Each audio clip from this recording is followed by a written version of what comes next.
Tai treneri labai solidžios rungtynės prieš vienus lygos lyderius. Kokį pažymį komandai parašytumėt ir ko pritrūko šiandien? Šiaip manau, komanda gerai žaidė, tikrai stengiasi žaisti. Mes stengiamės žaidėjim pateikti, kaip teisingai reikia žaisti prieš kiekvieną priešininką, žiūrim video, analizuojam varžybas priešininkų.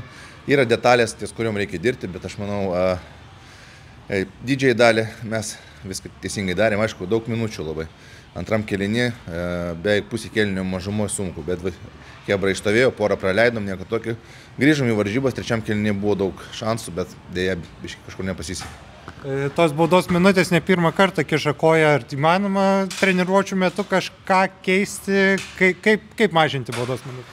Nu, kažkaip bandom, šnekame su vaikinas, kad tų minučių mažiau buvo, aišku, kažkur ten jų gal ir nėra, gal ne 100%, bet paliekam viską teisėjam.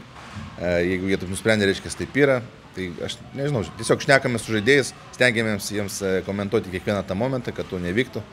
Bet aš manau, Pankai tikrai juda po biškį į priekį ir stengiasi, ir dirba, ir analizuosim toliau mūsų kiekvieną blogą momentą. Šiandien buvo nemažai kalbų, aikštėje buvo muštynių. Nuo ko viskas prasidėjo ir ką iš vidaus galit pasakyti, kodėl buvo tiek daug?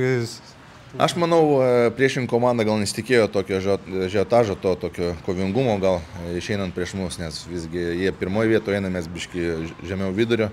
Bet jo, mūsų komanda tikrai davė kovingumą ir, manau, emocijos, kažkur pasakymai, kažko netikėtai, smūgiai kūnų, pagal taisyklės, pagal ne, bet esmė, aš manau, ties to kovingumu jie tiesiog nesitikėjo to ir prasidėjo jau emocijos.